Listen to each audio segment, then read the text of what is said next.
Hello everyone, this is the researcher. For today, I'm going to show how to create a combo box, which is represented by this form control here, showing values for regions Luzon, Visayas, and Mindanao.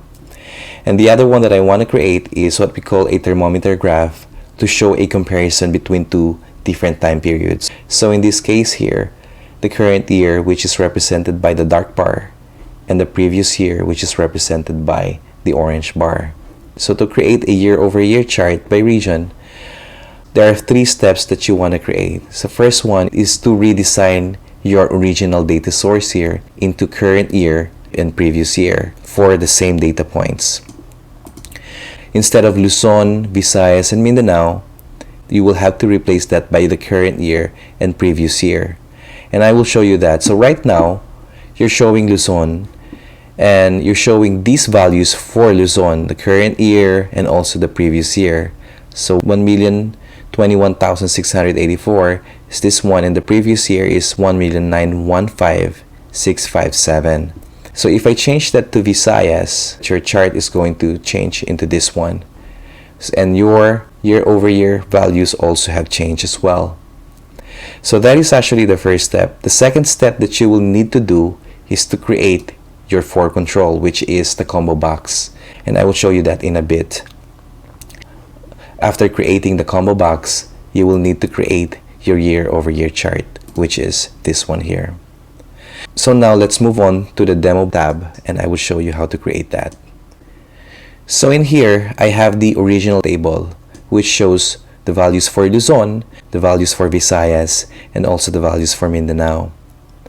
And I have to create a year-over-year table which is showing only the current year and the previous year and for the same time period.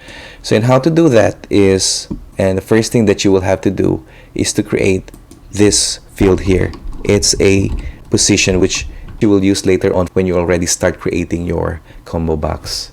So let me put position here. So in order to do this one, in order to populate this one with your data, you need to identify the position of each of your regions. So Luzon is position 1, Visayas is position 2, and Mindanao is position 3. So let's create a combo box, which is representing our different positions here. So position 1, I put position 1 here, which is representing the values for Luzon. So in order to do that, I will go to this table here and type the function index. Index function is another function here that you can use to look up a value within a particular table. So in this case, if I type index here, and then if I highlight this one, and then put a comma, go to your position here, which is position 1, and then close parenthesis, and then enter. And here you have 1,021,684, which is represented by the value for Luzon. So let's say if you change this one to 2, and this will change to 548,000, and that's the one for Visayas, because as I said, that is your position 2. And then if I put number 3 here, this is the one for Mindanao. So let's put that one again back to number 1. And it goes back to 1,021,684 again. So in my previous tutorial videos, I have taught you how to use absolute reference. So in this case, you want to keep your position. So here, if you click on F2, in your index function, you have the different sets of array, which is represented by these 3 rows here, and your trigger or your position, which is actually this one here. For your trigger, you need to make sure that this is in absolute reference. So go to this one, click on F4, and you will see the $sign before N and the $sign before 57. So when you move that one over to your next columns,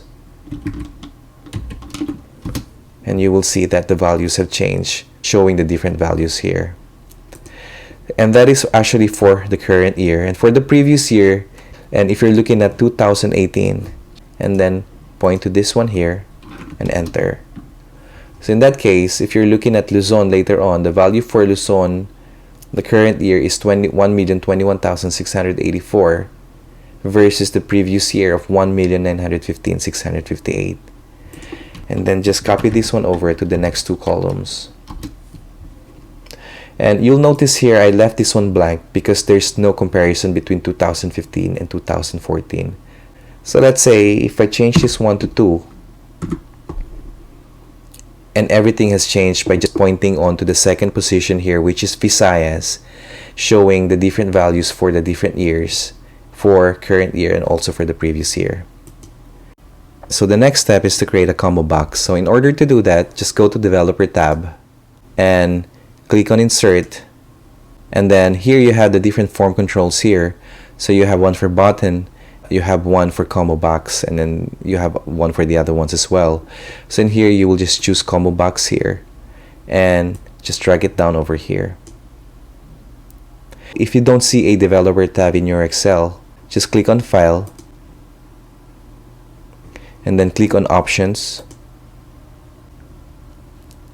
And then here you will see the different Excel options here. Just click on Customize Ribbon under the main tabs. Just click on Developer tab if this is not clicked yet. So just click on this one and then just click on OK.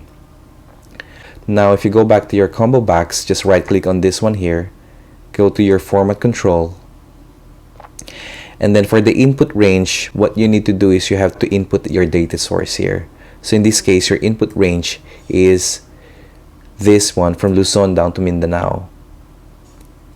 And then your cell link is actually this trigger here, or your position. And then the number of drop downs that you have is 3. So type number 3 here and click on 3D shading and then click on OK. So if I click on this one here, and you will see that the values also have already changed. So these are the ones for Luzon, and this is the one for Visayas, and this is the one for Mindanao. So that's the second step. So the third step is to create the chart. So the next thing that you have to do is highlight your table. So in this case, I'm only highlighting 2018, 2017, and 2016. I'm not including 2015 because there's no previous year to compare it against. So click on Insert tab, and then under the Charts ribbon here, just click on the very first chart here, which is the Insert column or bar chart. And then click on this one here. Then I'm moving this one over here, and then expanding this one over here. So here I have the bar graph for the current year, and then I have the bar graph for the previous year as well. Right click on the orange one and click on Format Data Series, and you will see here I have the series options. Just click on the secondary axis, and then to make this one narrower, move this gap width over here to the right until you're satisfied. So in this case here, you're pretty much done with creating the thermometer graph. Just click on the secondary axis and delete that one. So when you change this one to, let's say, from Mindanao, you will change it to Luzon, and you will have it here, and you will change it to Visayas also. And then you will see that there's some changes also in your graph as well. So let's move this one down a little bit, just to give way to your combo box, and then move this one up here. Right click on your chart and then click on Send to Back, and then you will see that this one already appears. So right click on this one, and then you can move this one quite a little bit closer to the middle a little bit. So here, if you click on this one and then click on Mindanao and then click on Visayas, so you will see that, it depends on which region you want to analyze. Just go to your combo box and select the region that you want to analyze. I hope you learned a new technique on how to create a combo box and a thermometer graph when you are creating a dashboard or a chart. So again, this is the researcher. If you like this one, just click on the subscribe button in YouTube or follow me in Facebook. And I'll see you again in the next tutorial video. Bye-bye.